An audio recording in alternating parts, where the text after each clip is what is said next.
couple weeks before Thanksgiving in 2015, a woman named Cicely Odom Rose made her way along the buffet line of a holiday potluck party, loading up her plate with a little bit of everything. Once it was full, she carried it across the room to her 15-year-old daughter, Kennedy. Cicely and her daughter were best friends, and they bonded over their shared loves, like parties, their tight-knit family in Memphis, and of course, great home-cooked food. But when Cicely handed the plate of food to her daughter, Kennedy sort of waved the plate away, pointing at her jaw. Kennedy had just gotten her braces tightened the day before, and apparently they still hurt too much for her to chew. It would turn out both Kennedy and her mother, Cicely, had both gotten braces on their teeth at the same time back in February. But their dental journeys since then had been very different. Cicely didn't really mind or even notice the braces very much, but Kennedy found hers totally aggravating, and every time hers were tightened, she'd be in pain for days. Cicely handed Kennedy's plate of food to a family friend, and then took a seat next to her daughter. Cicely could see on Kennedy's face how disappointed she was. This annual family party was something she looked forward to every year. And so Cicely gave Kennedy a big hug and promised her she would feel better soon.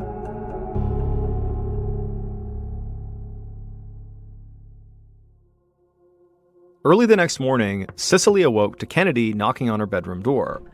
And when her daughter opened the door, she looked exhausted, and she told Cicely that she actually had barely slept all night because her head was throbbing so badly. Cicely grabbed a bottle of aspirin from her bedside table, shook a few pills into her hand, and gave them to Kennedy. Cicely told her daughter to take the pills and go back to bed. A little pain relief and rest could cure anything. But a couple of hours later, when Cicely poked her head into her daughter's room, she found Kennedy curled on her side with a pillow over her head, and she would tell her mother that the pills hadn't helped and her headache was still pounding. Cicely walked over to her daughter and placed the back of her hand against Kennedy's forehead to see if she was burning up. And she did feel slightly warm, but Cicely was now suddenly more worried about Kennedy's lips. They looked swollen and inflamed. She wondered if Kennedy might have caught some sort of bug or rash at the party. Cicely got an ice pack from the freezer, wrapped it in a towel, and had Kennedy hold it to her lips to try to reduce the swelling. Then she brought Kennedy some more aspirin and also fluffed up her pillows. But as she stood to leave, Cicely's heart broke to see her daughter in so much obvious discomfort. And so she made a mental note to plan something fun for Kennedy as soon as she was better. But the next morning, Kennedy had not improved at all. Cicely found her curled up in a fetal position under the covers, looking even weaker and more haggard after another bad night's sleep. Kennedy told her mother that in addition to all these symptoms she was feeling, that at some point in the previous night, her throat had also started to hurt, and now there was a stabbing pain every time she swallowed. And so at this point, Cicely decided enough was enough. She helped Kennedy get dressed and then guided her out to the car and drove her to the nearest clinic. After being shown to an exam room, a nurse gave Kennedy a checkup and swabbed her throat to run some tests. And while they waited, Cicely held her daughter close to her chest and rocked her back and forth, just like she had when she was a little girl. Cicely couldn't remember the last time she'd seen her daughter this sick. I mean, her daughter looked hollowed out and wrecked.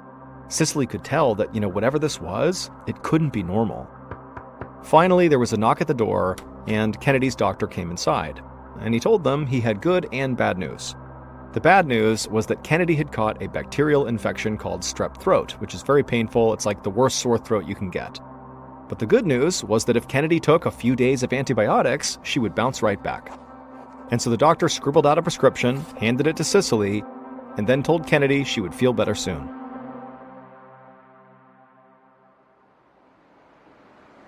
But just a few days later, Cicely's car came to a stop in front of a hospital, and then she and her daughter went inside of the ER. Cicely told the doctor on duty about Kennedy's strep throat diagnosis and how she had been taking antibiotics for a few days without any signs of improvement. Then suddenly this morning, things went south. Kennedy woke up vomiting from pain, and sores had broken out all over the inside of her mouth. The doctor nodded and asked Kennedy to open up her mouth. And after she had, the doctor used a tongue depressor and flashlight and began examining the walls of her mouth and all around her tongue. Kennedy whimpered at the touch, and then eventually, at the end of the examination, the doctor swabbed one of Kennedy's sores and handed the sample to a nurse who took it to the lab. and then the doctor walked out of the exam room, leaving the mother and daughter alone. As Cicely stood behind Kennedy stroking her hair, she wondered if the sores in her daughter's mouth might be some sort of complication from the antibiotics. Kennedy had never been allergic to medication as a child, but she knew that sometimes allergies don't develop until later in life. Either way, Cicely felt confident that the hospital would figure out what was going on with her daughter and they would get her started on the right treatment. Eventually, the doctor returned, and he told Cicely that Kennedy was still testing positive for strep throat. However, her strep infection had nothing to do with the sores. He said that, most likely the sores were being caused by some sort of virus, but he wouldn't know for sure until they ran more tests. In the meantime, the doctor told Cicely that he wanted to rule out more serious possibilities, namely Stevens-Johnson syndrome, which is a rare but sometimes deadly skin disease. At hearing this, Cicely felt blindsided. She didn't understand how an ordinary case of strep throat could have anything to do with this potentially fatal condition the doctor was talking about. Cicely tried to keep her composure for her daughter's sake, but it was hard to act calm with news like this. Once the doctor left the room again, Cicely whipped out her phone and called Kennedy's godmother, Tamara. Tamara had always been a rock for Cicely's family. She was one of those people who just always seemed to know what to do in stressful situations. And so Cicely gripped her daughter's hand tightly as she explained to Tamara everything that had happened over the past few days. She told Tamara that she and Kennedy really needed her help because Kennedy's journey to recovery was starting to look like a rocky road. 3 months later, Cicely sat in another hospital room watching a doctor examine Kennedy's abdomen. She barely recognized her daughter's body anymore. Kennedy looked skeletal and frail, having lost more than 30 pounds in the past few months, and none of the doctors they had visited so far could figure out why. Now, Kennedy had stopped testing positive for the strep bacteria, but her other symptoms like sore throat, swollen lips, fevers, and various mysterious aches, those hadn't gone away. But worst of all the symptoms were the sores in Kennedy's mouth. They had only grown more painful and more sensitive until Kennedy finally just stopped being able to eat. Cicely had even asked Tamara to make her famous homemade chicken soup, which had always been Kennedy's favorite food, but the sores still hurt too much for her to even finish a small cup of it. And so day after day, Cicely watched her daughter get thinner and weaker until finally it got so bad that Kennedy had to stop going to school. She just didn't have the strength to make it through the day without going to bed. But not seeing her friends really only deepened Kennedy's depression. Cicely took Kennedy to every doctor and every specialist around Memphis, but they were all mystified by what could be causing her symptoms. And so today's appointment was for an ultrasound to try to get a clearer picture of Kennedy's organs. As the doctor moved the ultrasound wand along Kennedy's body, searching for anything unusual, Kennedy suddenly cried out in pain. She told the doctor that the area he had just touched felt like a knife was going into her side. The doctor quickly wheeled the ultrasound machine closer to Kennedy's bedside and then turned the screen so Cicely could see what he was seeing. Cicely couldn't quite tell what she was looking at on the screen since the image was grainy and pixelated, but the doctor kept his eyes glued to one spot as he carefully moved the wand up and down on Kennedy's body. Eventually, the doctor set the wand down, wiped the gel off of Kennedy's belly from the ultrasound machine, and pulled off his gloves. He told Cicely that what he'd just seen on the ultrasound was very worrisome.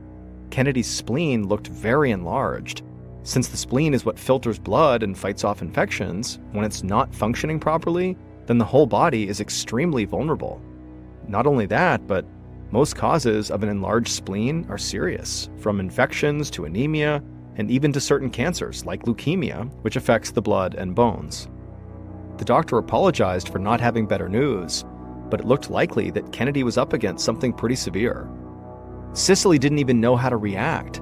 She looked over at her poor daughter, who looked so small and defenseless lying on the bed, and she just couldn't understand why all these horrible things were happening to such a sweet and innocent girl. And so once the doctor left, Cicely pulled out her phone and hatched a new plan. It was time to stop waiting for a miracle. Days later, Kennedy's godmother, Tamara, knocked on the door of the Odom family home. Tamara took her role as godmother very seriously, and she, like Cicely, had been worried sick throughout Kennedy's ordeal. Tonight, Cicely had invited her over to discuss the whole situation and try to do some research. When Cicely opened the door, Tamara pulled her in for a big hug. She could see the stress all over Cicely's face. Tamara couldn't even imagine what it would be like to have one of her own children go through something this harrowing and sort of being helpless to stop it. Once inside the house, Tamara went ahead and poured 2 big glasses of wine and then followed Cicely to her computer. The women took turns searching medical forums for descriptions of cases that were similar to Kennedy's, but they didn't find anything that matched. And so eventually, Tamara asked Cicely to walk her through every detail of Kennedy's recent doctor's appointments while she made notes of everything. Tamara had a feeling that there had to be some clue staring them right in the face about what was going on with Kennedy. She just didn't know what it was yet. And so, before leaving, Tamara just told Cicely that she wanted to go wish Kennedy goodnight. And so she walked down the hall, knocked softly on Kennedy's door, and then went in and took a seat on the edge of her goddaughter's bed. And when she looked down at Kennedy, she was disturbed at how thin she looked. The girl used to be such a vibrant teenager, but now she was like a shell of herself.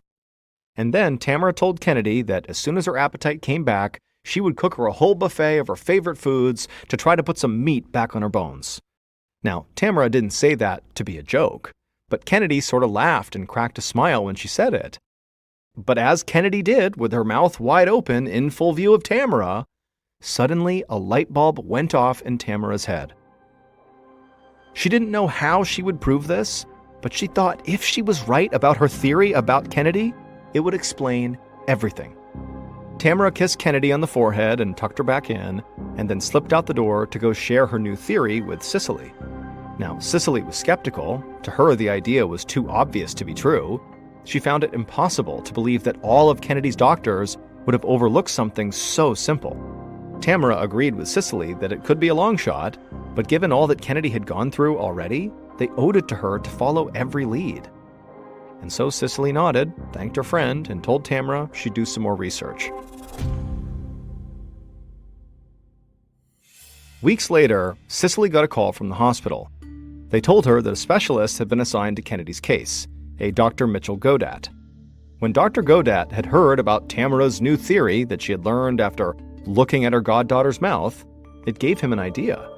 He thought Kennedy's enlarged spleen indicated an allergic reaction, so he asked Cicely to bring Kennedy back to the hospital so they could test different allergens on her skin. And that hospital visit would accomplish what none of the others had been able to do, isolating the cause of Kennedy's symptoms. And the cause had been staring them all in the face since day one. When the doctors told Cicely, she was speechless. Once again, Tamara had been right. That night in Kennedy's bedroom, when Kennedy had sort of laughed at Tamara talking about putting meat in her bones, well, Tamara had looked down and noticed the girl's braces were reflecting in the light of the bedside lamp, which made her wonder, what if Kennedy's braces were the issue? And so Tamara had suggested this to Cicely, and then after Tamara went home that night, Cicely thought back and realized that all of Kennedy's health problems began after her daughter's braces were put in. And she also remembered that every time Kennedy had her braces tightened, she would complain of intense pain in her mouth, and the pain seemed to only get worse as time went on. Cicely had mentioned this to Kennedy's orthodontist the first time it happened, but he told her that for some kids, braces are far more uncomfortable than for others, and it really was nothing to worry about. But in fact, it was something to worry about. It turned out Kennedy was allergic to nickel, which is what her braces were made of. It was the strep infection that finally pushed things over the edge. The allergy didn't give her strep throat, but the two problems combined caused Kennedy's immune system to begin attacking her body and making her much, much sicker. That's when she started getting the headaches, the sores, and everything else. Dr. Godat told Cicely that her daughter's symptoms would have only worsened and intensified if they had not identified her nickel allergy. Left untreated, her condition could have even turned fatal. Cicely was overcome with relief. Right away, she took Kennedy to the orthodontist and got her braces removed, and within hours, Kennedy began feeling better. And soon, she would make a full recovery.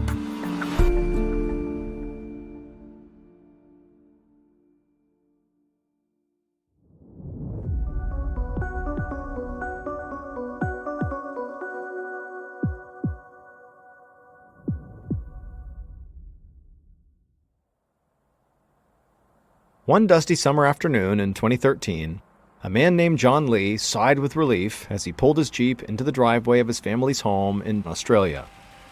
John and his family had been on a very nice weekend getaway into the outback to camp and hunt, but the whole drive back home had been an absolute horror show.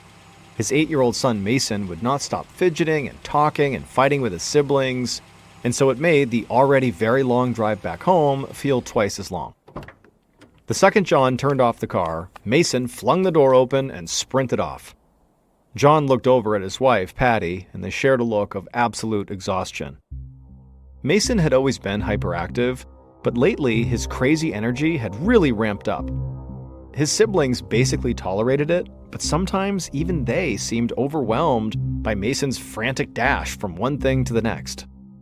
John got out and opened up the trunk and began unloading the car, while Patty took the kids inside.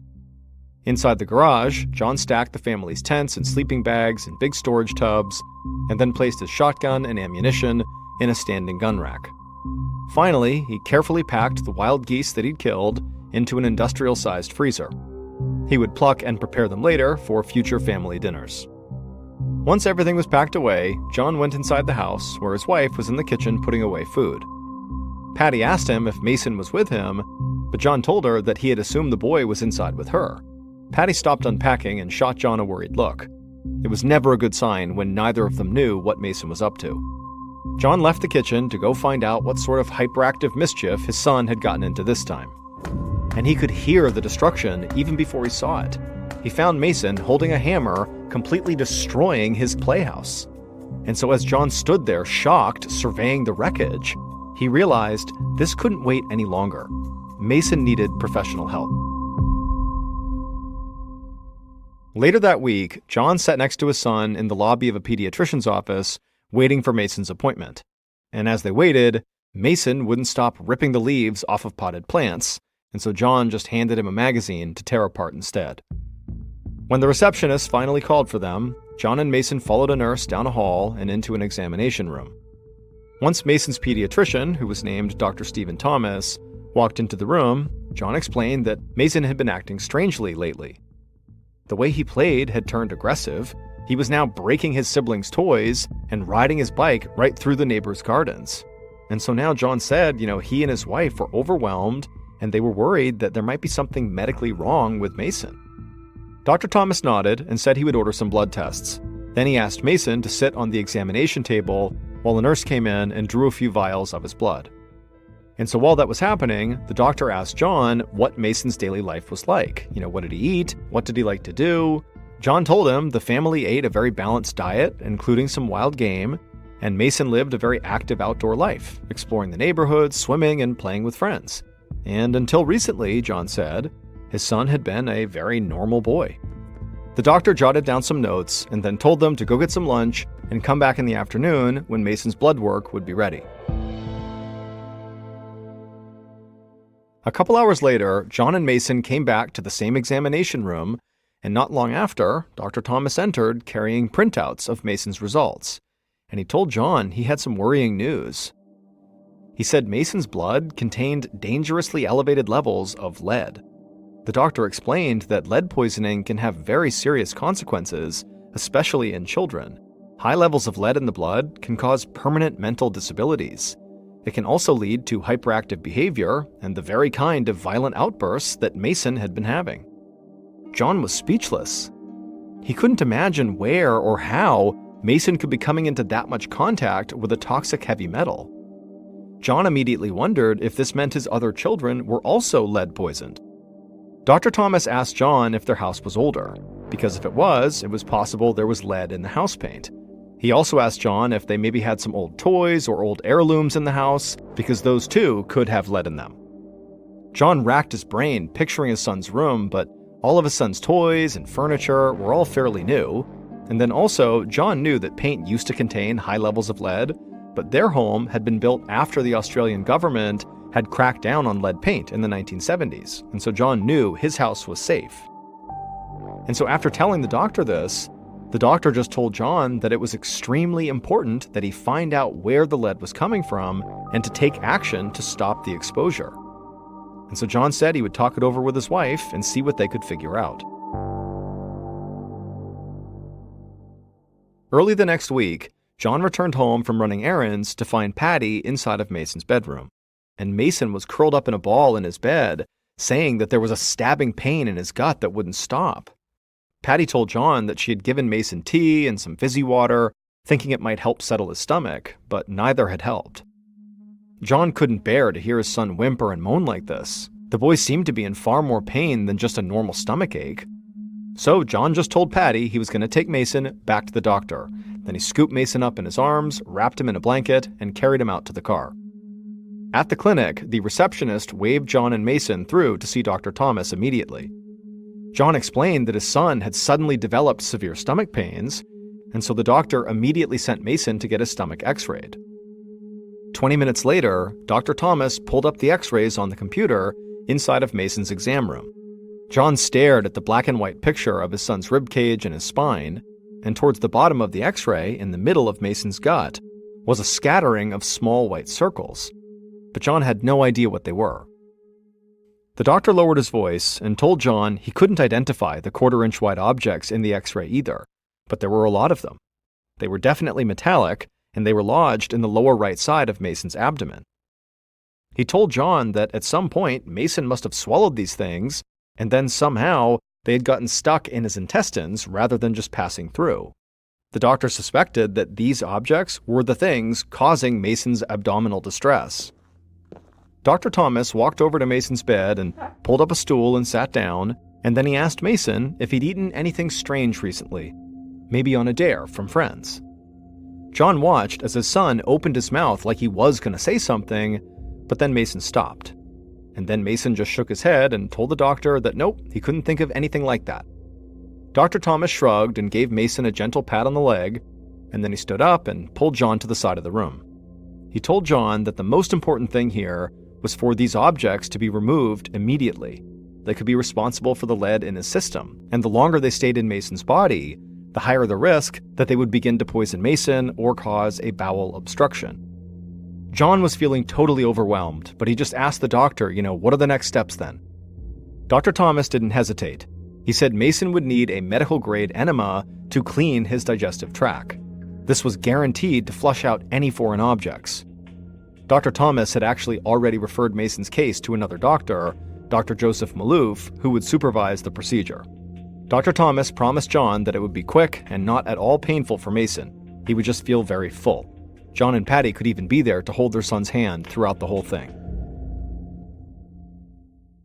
A couple hours later, Dr. Maloof went to his computer and opened an X-ray image of Mason's body that was taken after the intestinal flush. And the second he saw it, his jaw dropped. None of those metallic objects had even moved. They were all still right there in Mason's gut, the same as before. Dr. Maloof zoomed into the image and studied the cluster of round objects. The fact that the flush hadn't worked actually got him thinking. All Mason's doctors had presumed that Mason had swallowed these little balls, and therefore they must be lodged in his digestive tract. But the boy's digestive tract was now entirely empty, so these things couldn't be in his intestines. So where were they? An idea slowly began to take shape inside of Dr. Maloof's mind. It didn't really make sense, but it was possible, and if his hunch was right, it would explain everything. However, Dr. Maloof realized that his idea was pretty risky. To find out if his idea was right, Mason would have to undergo abdominal surgery. But if they did nothing, then these metal objects could wreak havoc in Mason's body. And so Dr. Maloof weighed the risks and decided there really wasn't any more time to waste.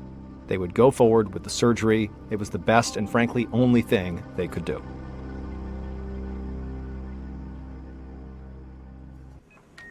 Days later, a surgeon carefully made an incision into Mason's abdomen. He was glad to see that the boy's organs looked normal, with no inflammation or visible infections. Using the X-ray images as his guide, the surgeon delicately isolated a small organ from the right side of Mason's gut, Mason's appendix. And as soon as he cut the organ free and he lifted it up with his forceps, he knew this was it. The appendix was much heavier than it should have been. Setting the organ down on a tray, the surgeon slowly sliced into the tissue and struck metal. Then it happened again and again. He realized that Dr. Maloof's hunch was right. By the time the surgeon was done dissecting Mason's appendix, he had discovered 57 lead pellets. While the surgeon stitched Mason back up, Dr. Maloof took one of the pellets into the waiting room and showed it to John and Patty. John instantly recognized it. He used those small lead pellets in his shotgun to hunt wild geese, which he would then cook and feed to his family. Once Mason recovered from his surgery, Dr. Maloof asked him, why didn't you tell anyone that you were eating your father's ammunition?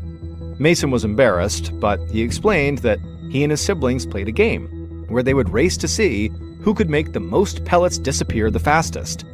And he did it by eating handfuls of these lead pellets. And the reason Mason hadn't said anything was he was worried his father would get mad at him if he found out, so he kept it a secret. Tests revealed that Mason's siblings had also been eating shotgun pellets, and so they too had elevated levels of lead in their body. And so, just like Mason, they all also underwent a bowel flushing procedure. Yet only Mason's pellets had gotten stuck in his appendix. The other children had simply passed the shotgun pellets in their bowel movements. Dr. Maloof was mystified by how the pellets got stuck inside of Mason.